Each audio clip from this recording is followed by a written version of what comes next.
think many things about how women will come out in the society, how they will function, how they will succeed in various aspects of life. All these things could change significantly if only fashion is not…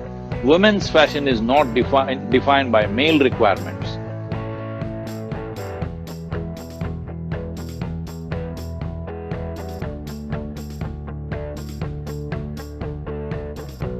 Fashion industry for a long time has been trying to fit a woman into a male requirement. I think you should fit a woman into a woman's requirement of what she wants to be rather than how a man wants her to look. Anyway, coming back to fashion and beauty, the fashion and the beauty industry for the longest time have preyed on people's insecurities to increase their bank balance. We are constantly telling people to become better versions of themselves, sometimes so much so that we alienate people from who they really are. We are constantly trying to make them look different from who they are, change their personalities. I don't personally think it's a very sustainable business model. I've said this in many interviews. I just want to ask you, what are your thoughts on the fashion and the beauty industry, and how do you think that fashion and beauty together can contribute to a much more sustainable and a positive dialogue that's going to create wellness in society? By fashion you mean just clothes, accessories and stuff, not cosmetic surgery, right? Everything, sir. Fashion and beauty together. Including cosmetic surgeries.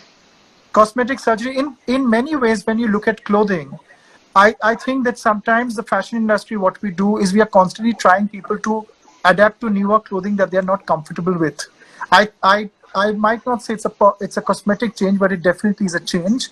So I wanted to ask you, how is it that we can realign people to who they really are, still create a business and create more wellness and less anxiety in the world? I was talking to a very senior lawyer in United States. She's a vice president in the company, and this company is the second largest law firm in United States. It's a very senior position. But she's only in her late 40s, a brilliant lawyer. But I was staying with them and I just saw how she has to get ready in the morning, walk up and down, take calls on high heels and tight clothes and struggling. I said, isn't it so hard to be a woman? Why have you made it so extremely hard to be a woman? I have seen my mother, my aunts and many other women around me who are very comfortable the way they are, dressed the way they are, the way they make themselves happy is very easy.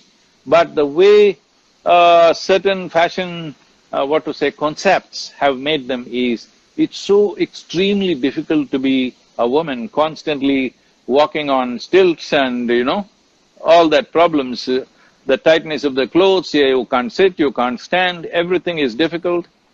So in a way, trying to fit people into male needs, especially women, because fashion means largely it's been a woman's domain. Slowly men are coming into the picture, but still I think it's a small number if I'm right. I think the entire fashion industry for a long time has been trying to fit a woman into a male requirement. I think you should fit a woman into a woman's requirement of what she wants to be rather than how a man wants her to look. So, I think if that change happens, a whole lot of things in the world will change. And if a woman dresses the way it is comfortable and nice for her, rather than how it is nice for a man to look at, if that is done, I think many things about how women will come out in the society, how they will function, how they will succeed in various aspects of life, all these things could change significantly if only fashion is not… women's fashion is not defined by male requirements. Well, men's fashion, I don't think it is defined by women's requirement, I think it's largely by the male requirement, so I don't think there's any change needed there. But above all, being comfortable with what you wear and just everybody has, even a bird grows colored feathers to make itself attractive. So it is the nature of lives on this planet to wanting to look better than what it is, little enhancement of who they are. It's perfectly fine, it's not It's not something for me to comment upon. But going overboard in terms of killing all your comfort, your well-being, everything just to look in a particular way, I think this has to go. I think you've done a lot in this direction to bring back, organic clothing, where naturally the comfort in this kind of tropical nation, organic clothing is so very comfortable. Most people don't know what that is, and hope right now this, people are protesting against the Chinese polyester. So with this, I hope little more handlooms and organic cottons and silks in this country will grow, because it looks like there's going to be a big movement in that direction. So the comfort of being in a cloth that's been produced with care, with a certain involvement more than anything. Somebody who loves to do it, does it. I'm not saying the cloth will be dripping with his love or what, that's not the point. The point is, what human beings have contributed to must come to you and stay close to you, not something that just falls out of a machine like that. That mass production idea has gone into textiles, started with Manchester, and it's okay if you're producing steel nuggets, you can mass produce. But clothing, which is so intimate to a human being, must be hand-produced as much as possible, if not completely. Education must become designer, Right now we have mass education like a extruder, it is dropping children out in one shape. Whatever happens to that individual, it doesn't matter. You got him into the shape that you want.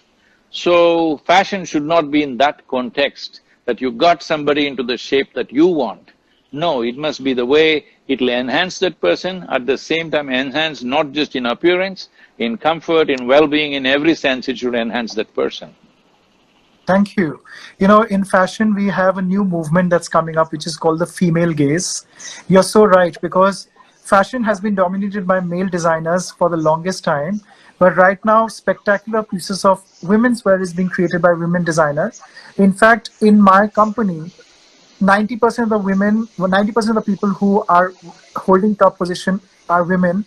And I specifically choose women without being sexist. It's just a strategy, because I think women understand women's clothing and their needs and their bodies more. And it helps us to understand women from a female gaze, which is so important. It's happening in photography, it's happening in advertising, it's happening in fashion, and you're so right. Thank you so much. I have another question. That's a good movement. That's a good direction to go. Yeah.